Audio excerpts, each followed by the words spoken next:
I crouch at the mouth of the shelter, listening. The wind carries the smell of wet stone and distant smoke. Somewhere out there, a herd is moving, and my ears already know it before my eyes do. This is how I have survived every single day of my life. Then the world tilts, the light goes wrong, and when it settles again, none of it is my world anymore. I have just woken up on a hard gray surface in a place I have never seen 40,000 years after the last of my kind closed their eyes for good. I'm Neanderthal, and everything around me was built by a different people, one who used to share this earth with mine and now doesn't. These are the rules of this new world, as far as I can tell. I'm standing on stone that never occurs in nature, flat and endless. Tall shapes of stone and something clear as ice rise higher than any cliff I have ever climbed. Strange creatures of metal roll past on a black river beside me, faster than any animal I have ever chased, and they never stop moving. There is no wind carrying a scent I recognize. There is no silence at all. The first thing that hits me isn't fear, it's noise. This place produces a wall of sound that never lets up, growling, voices, screeching, layered on top of each other constantly. My senses, tuned over a lifetime to catch the snap of a twig 200 meters away, are drowning in signal I cannot sort. Neuroscientists who study sensory processing know that unfiltered input like this causes real cognitive overload in anyone, and I have no framework for deciding which sounds matter and which don't. Is that roar a threat?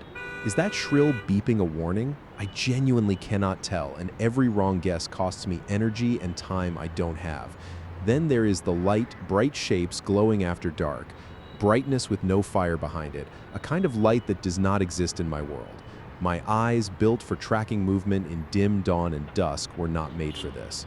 Could I even sleep here? My body does not know when night has actually started, and underneath all of it sits a smell problem I cannot solve. Smoke that is not wood smoke, stone dust, strange, sweet, and bitter scents I cannot place, blended into something my nose was never built to read. Scent has always been my early warning system, telling me about predators, weather, and spoiled meat before my eyes ever caught up. Here, that sense might as well be gone. It still works. It simply tells me nothing useful anymore. The second problem moves faster than anything I have ever faced, the black river of metal creatures. I have never in my life needed to judge the speed of something moving this fast. Every hunting instinct I carry is built for prey and predators moving on legs across open ground. These metal shapes do not behave like anything alive. They do not slow when I look at them. They give no warning the way an animal's body gives warning before it charges or flees. This may be the single most dangerous thing in this entire place. More dangerous than any beast I ever faced on the tundra, because nothing I know gives me a way to read it correctly. Worse, my body still answers to old rules about distance and time. A predator closing the gap across open ground gives me long seconds of warning. Through sound, through scent, through the way its body moves before it commits. These metal creatures cross that same distance almost silently faster than my ancestors ever needed to plan for, appearing from behind stone corners with no warning at all. Every instinct I have about when it is safe to move would fail me here. Not because I'm careless, but because the entire calculation in my mind was built for a different world entirely. Now think about food. I know how to read a landscape, how to follow a blood trail, how to know which plants are safe by smell and by touch alone. None of that knowledge helps me here.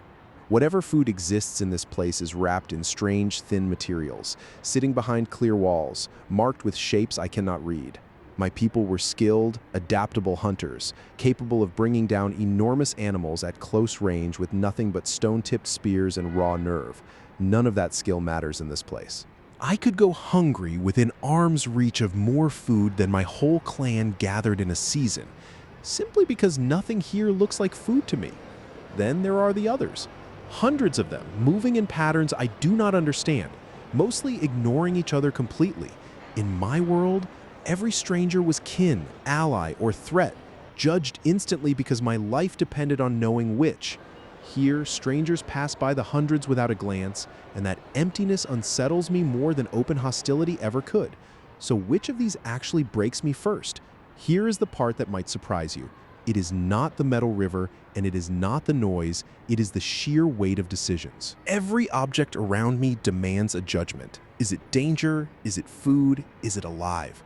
And my mind must answer from nothing. Over and over, thousands of times an hour. Modern research on decision fatigue shows that this kind of endless, unresolved uncertainty exhausts a mind faster than almost any physical threat. I would likely be mentally paralyzed within the first hour, not from weakness, but from the sheer cost of a world offering me no patterns I can trust. And yet here is the twist inside the twist. I'm probably far less simple than this place expects me to be. Excavations at Shanidar Cave in Iraq, studied by researchers including Chris Stringer, revealed burials of my people involving deliberate care and perhaps flowers laid beside the dead. A throat bone found at Kibara Cave, shaped almost exactly like a modern human's, suggests my kind was physically capable of complex speech. Studies of Neanderthal brain shape by researchers like Dean Falk show our brains were, on average, slightly larger than theirs. I was never a lesser version of them. I was a different, capable answer to a different set of problems. This place does not expect someone who can read a coming storm 3 hours before it arrives. But that is exactly who has just walked into it. There is also the matter of connection.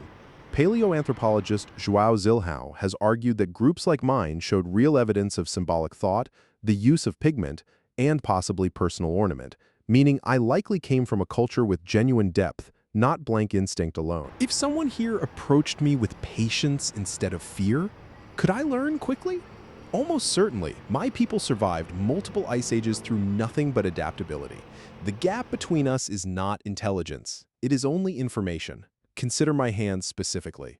I grew up shaping precise stone tools, judging angle, force, and the hidden weaknesses inside raw material well enough to make reliable blades by feel alone.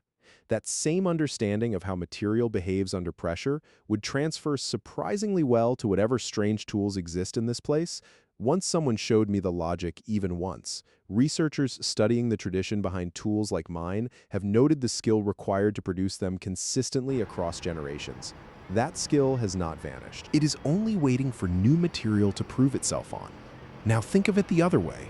What does this world quietly demand of everyone living inside it that I never once had to learn? Constant filtering.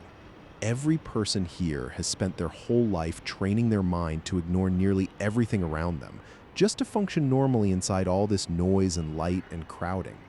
I never had to learn that skill because my world never once asked it of me. Every sound, every movement used to matter to me. Here, almost none of it does, and knowing what to ignore is its own invisible kind of survival, one they built without even realizing they were building it.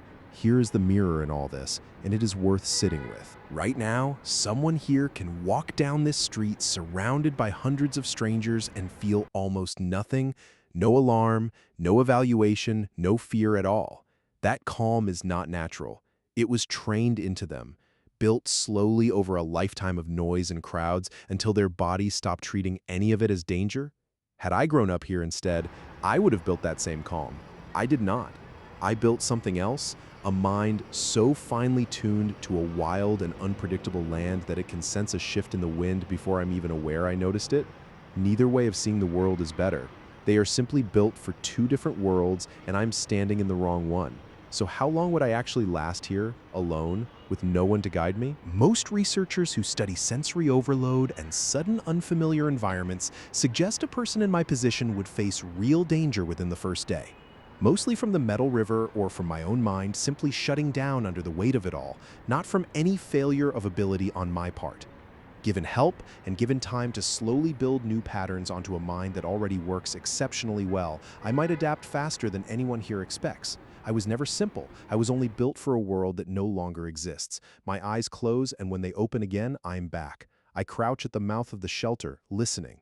The wind carries the smell of wet stone and distant smoke. Somewhere out there, a herd is moving, and my ears already know it before my eyes do. 40,000 years from now, someone will build a world so loud, so bright, and so fast that a mind like mine would nearly break trying to understand it. Right now, in this quiet, my mind is exactly where it was built to be.